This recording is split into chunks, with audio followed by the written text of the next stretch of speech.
The Supreme Court will decide whether Donald Trump can run for president.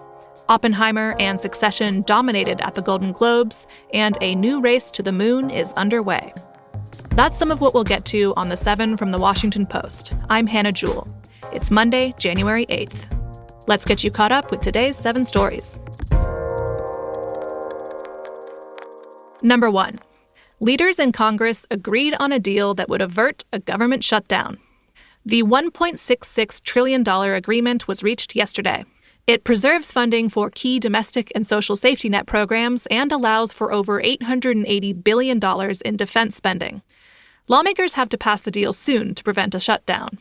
Funding for roughly 20% of the federal government runs out on January 19th, and the rest runs out on February 2nd. If more funding isn't secured, millions of government workers would be sent home or forced to work without pay. That's still a possibility despite yesterday's agreement between congressional leaders.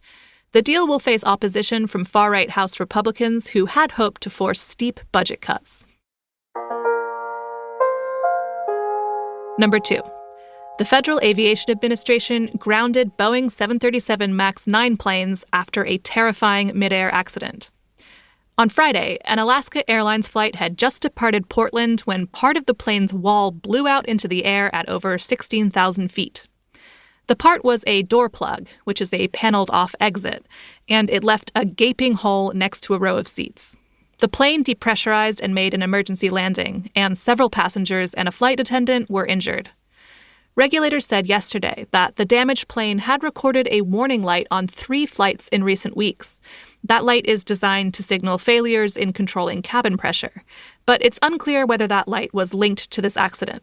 On Saturday, the FAA ordered the grounding of 171 Boeing airplanes with the same part for inspection, and the missing door plug was found in the backyard of a Portland schoolteacher.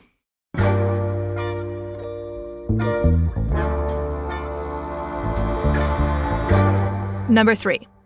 The Supreme Court announced on Friday that it will rule on whether Donald Trump can appear on primary ballots or whether he should be disqualified over his role in the January 6, 2021 attack. The justices scheduled arguments in the case for February 8th. Their ruling will have a major impact on this year's election.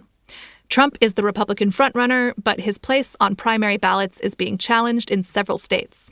Colorado's top court disqualified him last month, and Maine's top election official has also barred Trump from that state's ballot. The Supreme Court's decision could put justices in an uncomfortable position. The case has echoes of the court's involvement in the 2000 election, when its decision assured victory for George W. Bush and damaged the court's reputation as an independent institution.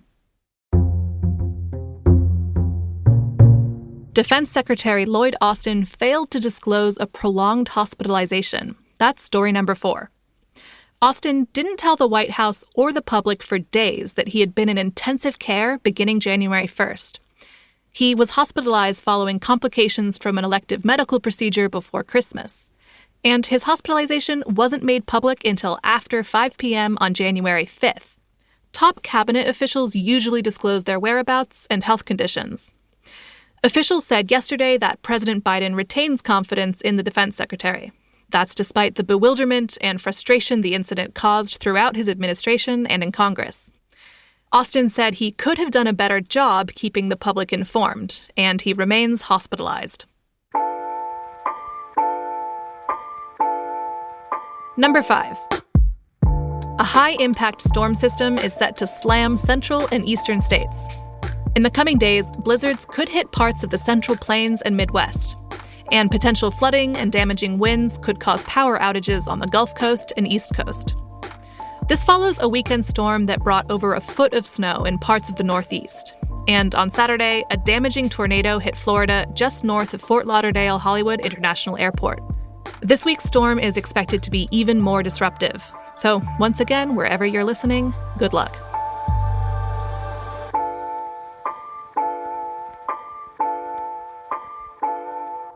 The Golden Globes were last night.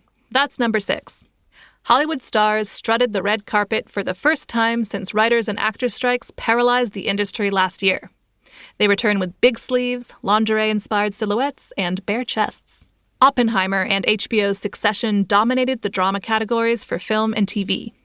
The Bear won Best TV Comedy, and Poor Things beat out Barbie for Best Film Comedy.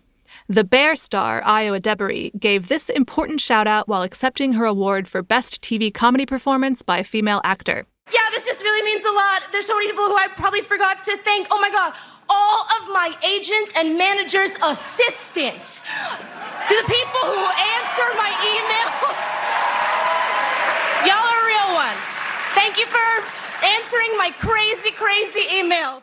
You can see a list of all the winners on our site, and you can get a look at those big sleeves, too.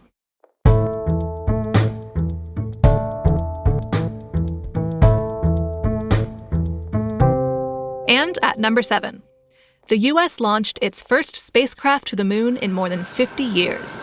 T-minus 10, 9, 8, 7, 6, 5, 4, 3. We have ignition.